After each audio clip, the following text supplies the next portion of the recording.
নমস্কার, জয় মা তারা। আমি অ্যাস্ট্রো হিমাংশু ভাগ্যের দুয়ার থেকে আপনাদেরকে জানাই আন্তরিক শুভেচ্ছা, ভালোবাসা।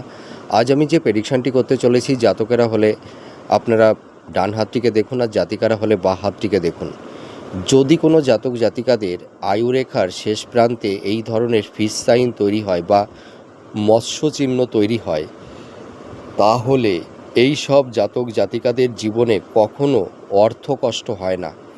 এদের যদি কোনো একটা সময় অর্থের ক্রাইসিস যদি কোনো কারণে তৈরিও হয়ে থাকে, তবে যে কোনো উপায়েই হোক না কেন, সেই সময় এরা অর্থ কোনো না কোনোভাবে কোনো দিক থেকে অর্থ এদের কাছে চলে আসে।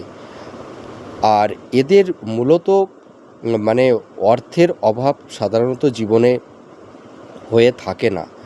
ক্রাইসিস বলতে কি, যে এদের অনেক সময় দেখা যাচ্ছে যে হয়তো টাকাটা আছে কাছে, কিন্তু সেই টাকাটা হয়তো কোনো কারণে সে সেই মুহূর্তে হয়তো বের করতে পারছে না।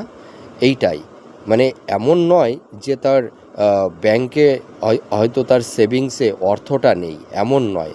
হয়তো তার মানে পরিস্থিতি এমন একটা পর্যায়ে যে সেই মুহূর্তে হয়তো সে টাকাটা তুলতে পারছে না।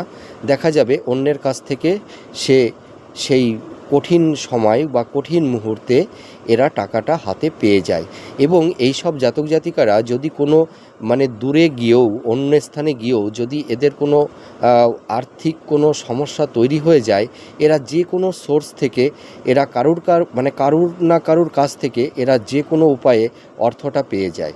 তাছাড়া এই সব জাতক জাতিকারা জীবনে খুব সুখী হয় এবং হ্যাপি লাইফ এরা ডিল করতে পারে। আপনারা মিলিয়ে দেখুন। জয় মা তারা।